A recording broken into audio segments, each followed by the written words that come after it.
Segundão, beleza? Segue correção de agricultura no Brasil, espaço agrário brasileiro, ok? Página 534, se eu não estou enganado, ok? Deixa eu só confirmar aqui para vocês. Exatamente, 534. Embaixo aí dos ativistas ambientais brasileiros, né, do Chico Mendes e da querida missionária assassinada brutalmente, a Dorothy Stang, que lutava aí pela reforma agrária e defendia as populações tradicionais dessa região, junto com Chico Mendes, que é um dos maiores defensores da Amazônia que o Brasil já teve. Ambos foram assassinados brutalmente pela escória latifundiária do Brasil, né? Vamos chamar do que eles merecem ser chamados, né? Em sala, leia o trecho a seguir e responda as questões. Na raiz da desigualdade social está a concentração de terras rurais nas mãos de poucas famílias ou empresas.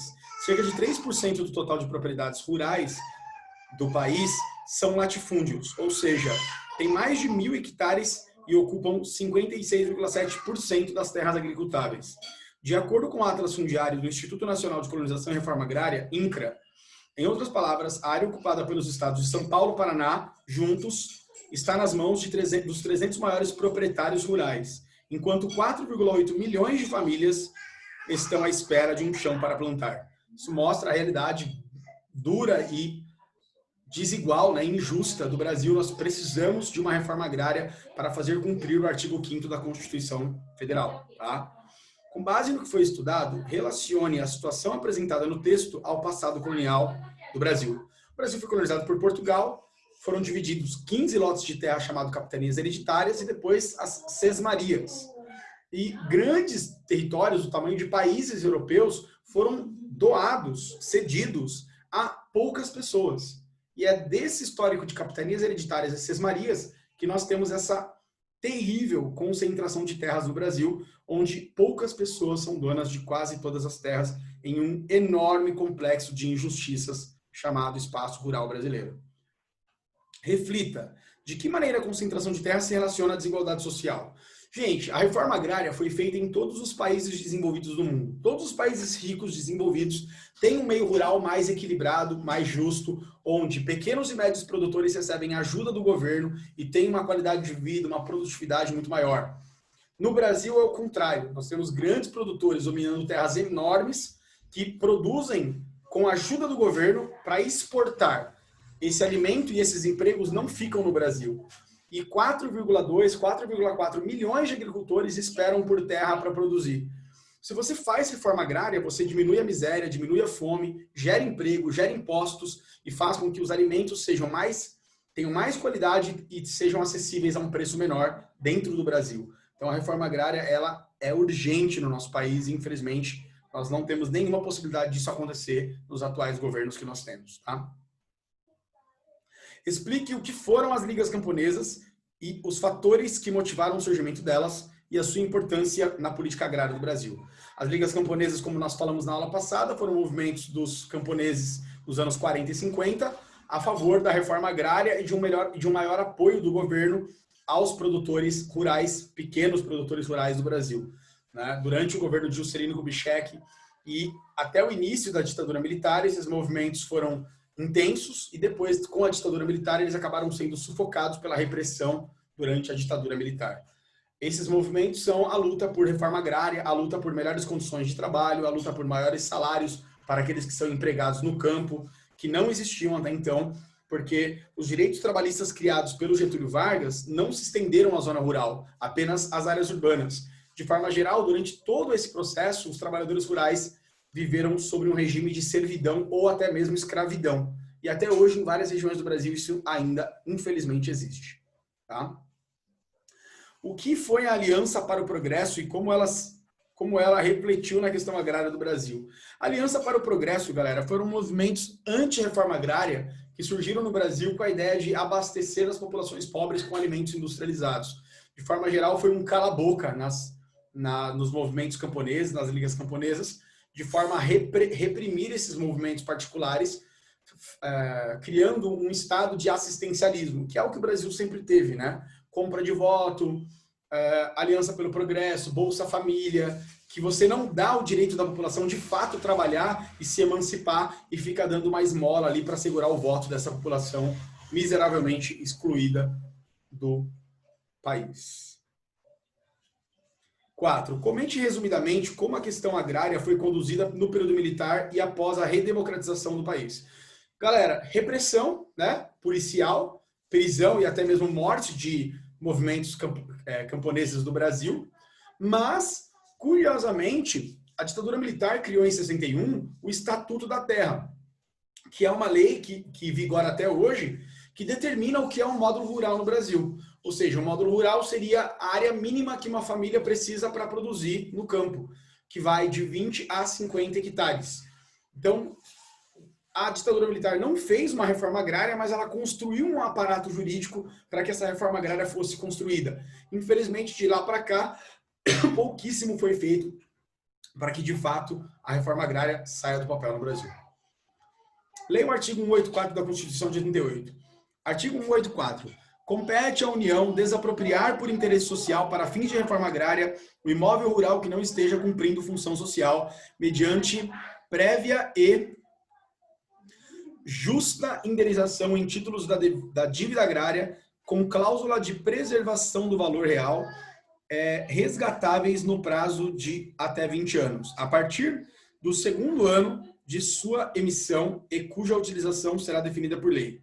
Então, a Constituição, galera, ela prega que toda terra que estiver improdutiva, né, que não cumpra a função social de moradia ou produção de alimentos, ela deve ser desapropriada, o dono deve receber uma indenização e o Estado deve colocar essa terra à disposição dos produtores rurais pequenos do Brasil como reforma agrária. Infelizmente, isso só está no papel, isso não é praticado na realidade. Qual a maior contribuição da Constituição de 88 para o avanço da questão agrária no Brasil? Ela cria uma lei federal da Constituição que estabelece que qualquer terra que não tem função social deve ser designada à reforma agrária. Levando em conta o processo histórico de ocupação da terra no Brasil, explique por que o golpe militar de 64 foi apoiado pelos latifundiários. Porque os latifundiários são concentradores de terra. Eles apoiam um governo autoritário que, de forma geral, reprima com violência e até mesmo com homicídio aquelas pessoas mais humildes, mais carentes, os pequenos proprietários, a agricultura familiar, os movimentos sem terra que lutam por reforma agrária. Assim, os grandes latifundiários podem roubar terra à vontade com o apoio e assinatura do governo. Observe a imagem, uma bandeira e uma galera aí do movimento sem terra, tá? Que é um movimento que ganhou força principalmente durante o final da ditadura militar no Brasil. Explique a relação entre as comunidades eclesiais e de base, né, as SEBs, e o surgimento do movimento destacado na imagem. Gente, a ala progressista da Igreja Católica, nos anos 80, lutou bastante, antes mesmo, né, durante a ditadura militar, lutou muito para apoiar os pequenos produtores rurais do Brasil. Quem puder, assista ao filme Batismo de Sangue, tá? O filme Batismo de Sangue mostra muito bem o quanto a Igreja Católica apoiava os trabalhadores, tanto nas cidades quanto no campo, né? Era uma ala progressista e intelectualizada da Igreja Católica que lutava contra os desmandos, contra as desigualdades, contra a corrupção da ditadura militar, tá? E junto com o movimento da Igreja Católica surgiram movimentos como o MST, Movimento Sem Terra, que eu já falei para vocês em aula, é um movimento legítimo, tá? Baseado na Constituição e na lei, reconhecido nacional e internacionalmente. Essa galera que fala que o MST só tem vagabundo, que é invasor de terra tal, não tem a menor ideia do que estão falando. Tá? Indico pesquisa para vocês se aprofundarem quais são os importantes trabalhos feitos pelo Movimento Sem Terra. Faça uma pesquisa sobre o movimento nos dias de hoje, escrevendo em linhas gerais suas características e objetivos.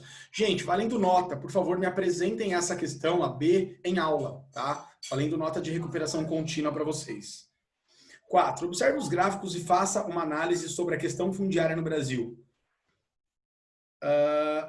Quantidade de imóveis rurais, área ocupada pelos imóveis rurais em porcentagem, né? Então, 10 mil hectares ou mais, 1.000 a 10 mil hectares, 100 a 1.000 hectares, de 10 a 100 hectares e até 10 hectares. Então, área ocupada pelos imóveis rurais, ou seja, imóveis que produzem alimentos no Brasil, ou carne, ou agricultura propriamente falando.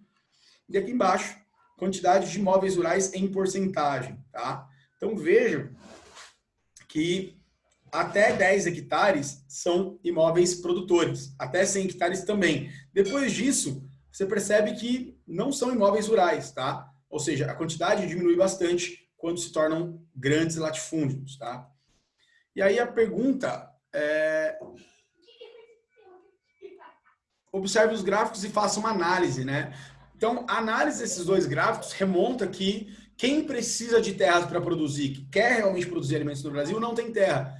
E os grandes proprietários que não produzem nada, não geram emprego e não geram comida para o Brasil, possuem muita terra. Tá? Então, há uma concentração de terras agricultáveis nas mãos de poucas pessoas que não produzem. Tá? Enquanto os pequenos produtores, que são aquelas pessoas que realmente geram riqueza, geram emprego no Brasil, não possuem terras. Essa é a análise que vocês precisam fazer aqui. Tá?